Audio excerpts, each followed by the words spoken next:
Julia, yun ko ang binabordahan mo. Huwag natin yung, huwag mo nang tignan. Masama ang pagkakayari, nakakahiya. Isang silip lamang, hindi ko na hihipuin. Gaano lang? Ay! Sa ibang araw, pagkatapos na.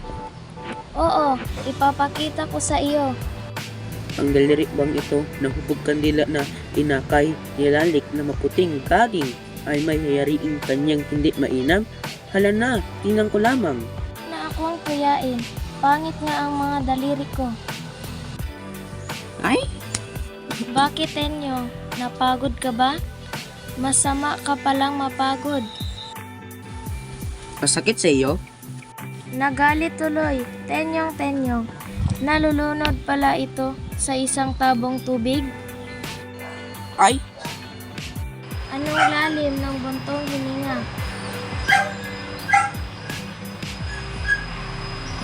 Lalo ko pang pagagalitin. Julia ko. Patawarin mo ako. Hindi na ako nagagalit. Masakit sa aking magalit, kaat hindi laking bagay. Lumalaganap sa dibdib ko ang masagalang tuwa. Narito at nakikita ko na may narapat mong ilambag sa panyong ito ang pangalan ko. Hindi nagkakamali ka. Hindi ukol sa iyo ang panyong iyan. Sinungaling. At kanino pangalan ito? A. Antonio, N. Narciso, at F. ay Flores? Namamali ka. Hindi mo pangalan iyan. Hindi pala sa akin. At kanino nga? Sa among iyay, iaalay ko sa kanya ngayong kaarawan ng Pasko. Sa amo man o sa demonyo, bakit ang letray A, N, at F? Oo nga, sapagkat ang A ay among, ang N natin, at ang F ay praile. Nakaganti na ako. Julia, magsabi ka ng katotohanan. Para sa kuranga ba? Kapag hindi ko sinilabhan, ay sinungaling ako. Mangusap ka. Sususulan ko na.